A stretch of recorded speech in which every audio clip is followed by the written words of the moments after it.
Olá, meu nome é Raquel Glória, eu sou cientista política e esse é o meu canal para questões políticas, polêmicas e acadêmicas.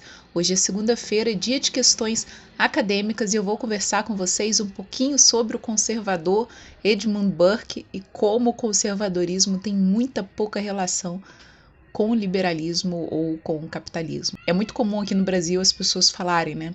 Sou liberal na economia, conservador nos costumes, mas uma coisa não tem muito a ver com a outra, não. Eu trouxe para vocês aqui 3 autores liberais, são autores que influenciaram diversas revoluções ao longo de um determinado período, tanto a Revolução Inglesa quanto a Revolução Americana e principalmente a Revolução Francesa.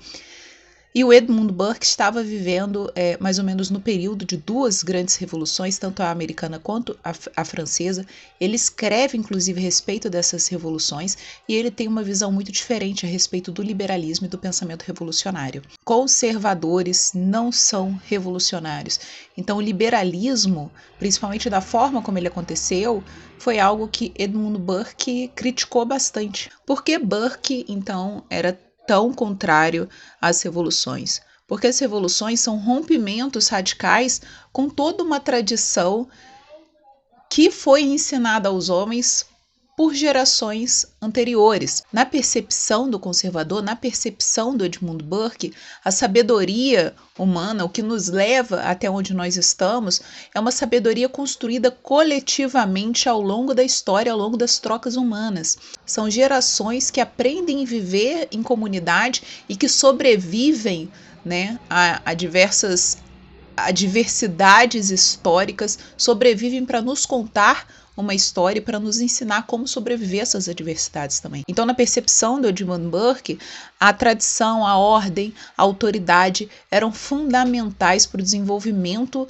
pacífico, estável da sociedade. Ele não era contra a mudança, mas a mudança deveria ser de forma gradual e orgânica. Os revolucionários desrespeitam as tradições, os revolucionários impõem uma visão completamente arbitrária e tirada da cabeça dos revolucionários contra um sistema político, econômico que está durando séculos. É assim que funcionam revoluções. Esses autores que eu trouxe para vocês nas últimas 3 aulas, o Hobbes, o Locke, o Rousseau, eram autores que defendiam o contrato social, e o Edmund Burke ele não faz esse exercício, né, contratualista de imaginar o homem em seu estado de natureza, mas ele fala sobre o contrato social de uma forma muito diferente. O contrato social para o Edmund Burke não foi uma geração que revolucionou esse estado de natureza.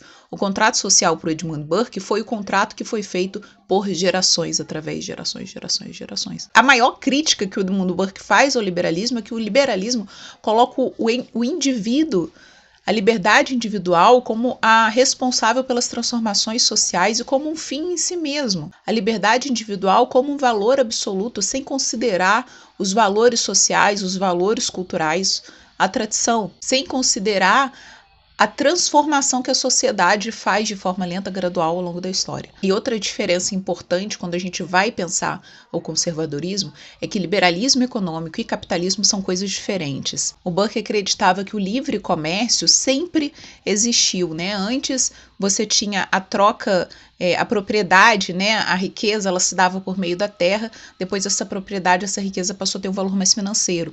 Mas as trocas livres entre os homens sempre aconteceram. Então isso faz parte da tradição, é assim que a economia funciona. Mas Burke acredita também que o capitalismo existiu melhor em sociedades conservadoras, né? Em sociedades que respeitam a tradição, que respeitam a moralidade, porque o capitalismo, né? O livre mercado, ele não é um fim em si mesmo. Ele é só um dos elementos dessa sociedade, desse país, enfim. Não é o livre mercado, a mão invisível do mercado que constrói a sociedade. Então, o conservador ele é extremamente contrário ao liberalismo social, com essa depravação generalizada da nossa sociedade, e é também contrário ao liberalismo econômico, quando o liberalismo coloca o indivíduo e o livre mercado como um fim em si mesmo. Então, eu acho muito engraçado quando as pessoas, né, que se dizem conservadoras, elas adotam um posicionamento liberal a respeito da defesa do indivíduo como um fim em si mesmo, como o produtor de toda a sociedade, né, sem considerar a importância da sociedade, das tradições, da cultura. Então, o Edmund Burke é um dos autores que eu gosto muito, tá? Assim como o Nicolau Maquiavel e, contraditoriamente, o Rousseau. Eu acho o Rousseau também muito interessante. E é por isso que eu decidi trazer o Edmund Burke para conversar com vocês a respeito dele. Sabe o que eu acho muito interessante? Que na minha graduação a gente não viu Edmund Burke. Eu só fui ver Edmund Burke no meu mestrado. E aí que é curioso, né? Eu acredito... E aí isso é curioso, né? Parece que os jovens universitários não estão prontos para receber o Edmund Burke. Só quando você tem uma maior maturidade acadêmica, filosófica, moral, você consegue encarar o Edmund Burke, né? Porque senão os jovens liberais acabam fazendo revoluções e perseguindo os professores. É uma loucura. Se você gostou desse vídeo, saiba que esse canal é um canal pequeno e que se você não se inscrever, pode ser que você nunca mais me veja na sua vida. Então me deixa a sua inscrição para que você tenha a possibilidade de me ver de novo. Combinado? E você me diz aí nos comentários o que você achou dessa discussão, que eu leio todos os comentários. Um beijo para vocês, tchau!